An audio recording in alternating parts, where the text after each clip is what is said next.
They buried him alive, and I saw him blink. My name is Ebuka. I was only 10 years old when it happened in my village, Umozala. That year, bad things started happening. The rain stopped falling, animals were dying, babies cried every night and wouldn't stop. The elders said the gods were angry. They said someone had brought a curse upon us. They blamed Nana, a quiet boy, an orphan, no mother, no father, no one to speak for him. He never fought, he never stole. He just sat under the mango tree, drawing circles in the sand with a stick. Then one morning I heard the village bell. I ran to hide behind the shrine.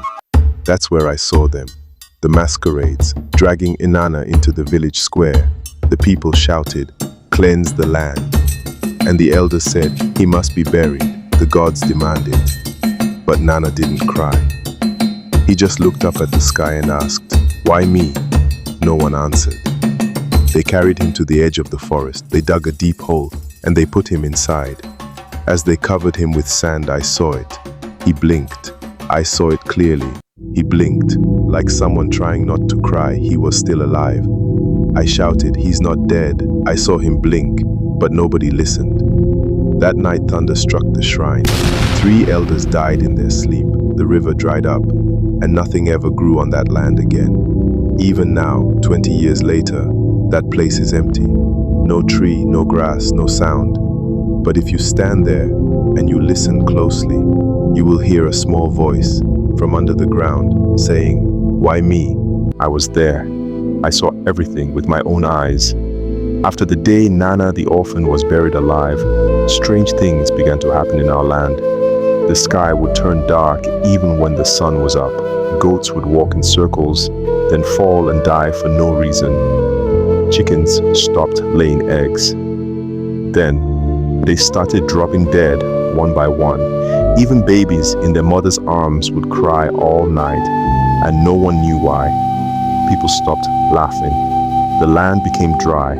Our rivers, once clean and full, turned red like blood. Fishermen returned with empty nets. Women stopped singing in the farms. The king of Umozala, Obaeze Maduabuchi, came out of his palace after hearing the people cry. He wore his red cap and white robe and walked through the village with his guards. He stopped at Mama Ejima's compound and saw 3 goats dead on the ground. He walked to the market square and saw a woman screaming. A child was not breathing. He saw chickens, stiff like stone. He saw trees bend like they were afraid. He saw fear in the eyes of his people. The king stood still. Then he spoke just 3 words, "Call the priests." That evening, 7 messengers were sent, 1 to each of the 7 kingdoms.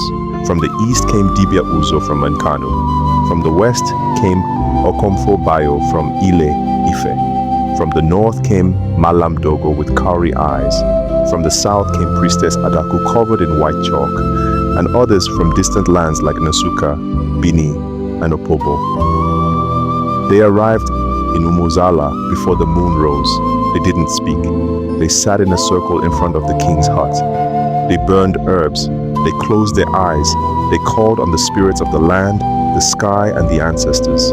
And when the wind blew and the fire shook, the oldest priest opened his eyes and said, "A child was buried alive in this land, an innocent soul.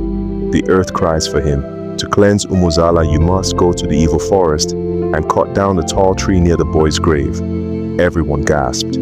Even the king shivered, because we all knew no one who enters the evil forest ever comes back the same.